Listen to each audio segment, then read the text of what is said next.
The news day continues here on One News Now. I'm Riza Diaz.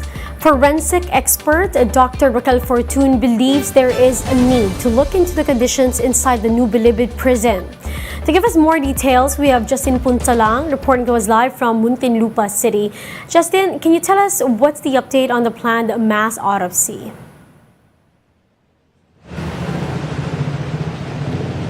Riza, out of the 176, only 50 were deemed in still good condition to be examined.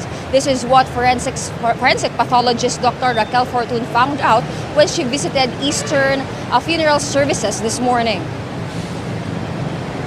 Fortun, accompanied by DOJ Assistant Secretary Miko Clavano and representatives from the Bucor, arrived here at past 9 in the morning to inspect the status of around 170 bodies of inmates. During the visit, they were showed around 120 bodies that were already mummified. Only 50 bodies are still good for autopsy. Fortun said that they will review the death certificates and autopsy reports of some of the bodies so that they could organize and prioritize which ones to be examined first. Fortun said she will be looking for evidence of foul play on the inmates' deaths following the death of June Villamor. ASEC Clavano said they will launch an investigation and file necessary complaints should Fortun's autopsy reveal instances of foul play.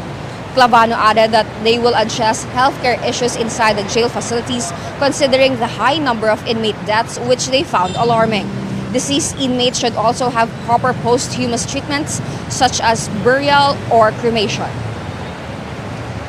Riza, so far, there is no timetable yet with regards to the start of the autopsy. Fortun still has to review the documents that she only received today and proceed from there. She also said that the visit was an eye-opener and an opportunity to improve the system. Risa? Thank you for that update. That was Justin Punsalang reporting live from Muntinlupa. Meanwhile, Chow Tiao Yumo pleaded not guilty to all charges related to his shooting rampage at Ateneo de Manila University last July. This is after the National Center for Mental Health found Yumo psychologically fit to stand trial. Recall that Yumo shot 3 people dead in July of this year, including former Lamitan City Mayor Rosita Furigay. Furigay's camp welcomes this finding and is keen on proceeding with the trial. Yumo is facing charges of 3 counts of murder, frustrated murder, and car theft, with pre-trial set on November 17. The Philippine Coast Guard is cautioning the public in taking a swim at the Manila Bay after a 14-year-old boy almost drowned on Friday. According to the Philippine Coast Guard, the boy was swimming when a strong wave swept him away.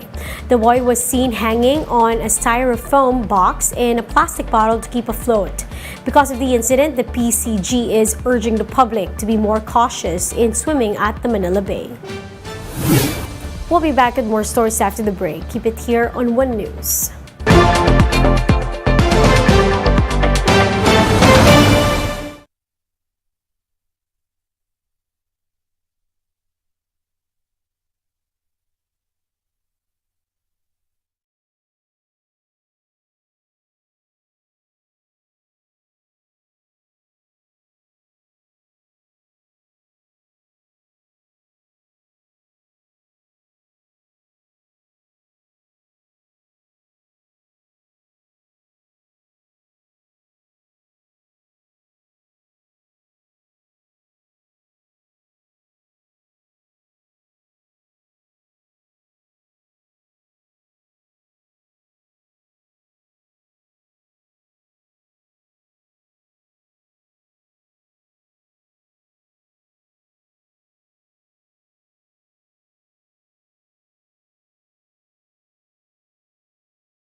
You're still watching One News Now. I'm Riza Diaz.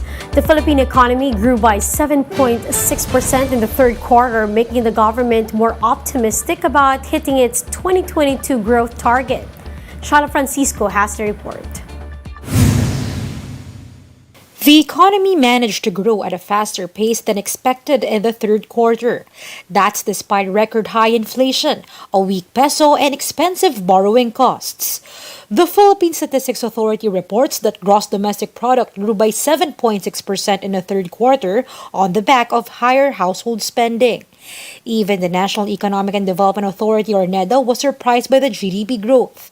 NEDA says demand may have increased due to revenge spending with the further reopening of the economy. Having been deprived of mobility for 2 years, you just want to go out and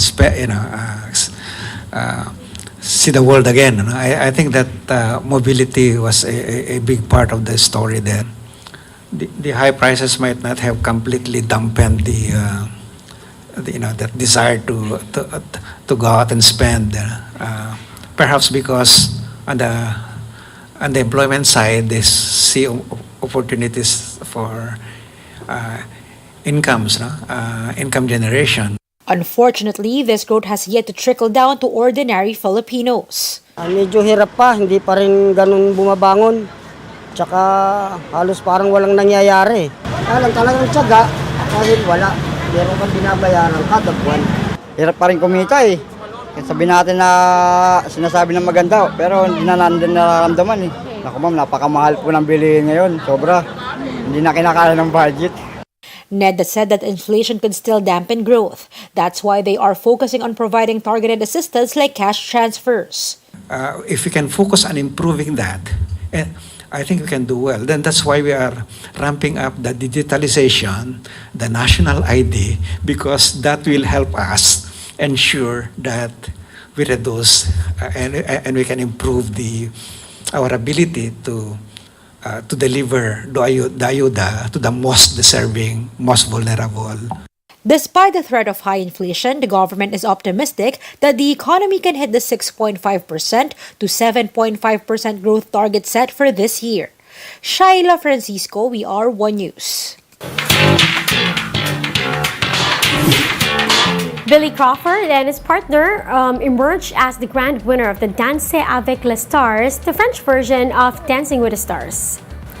Crawford's wife, Colleen, confirmed the news on Instagram along with a touching message for her husband. Crawford and his dance partner advanced to the finals after a flawless semis performance despite Billy's back injury.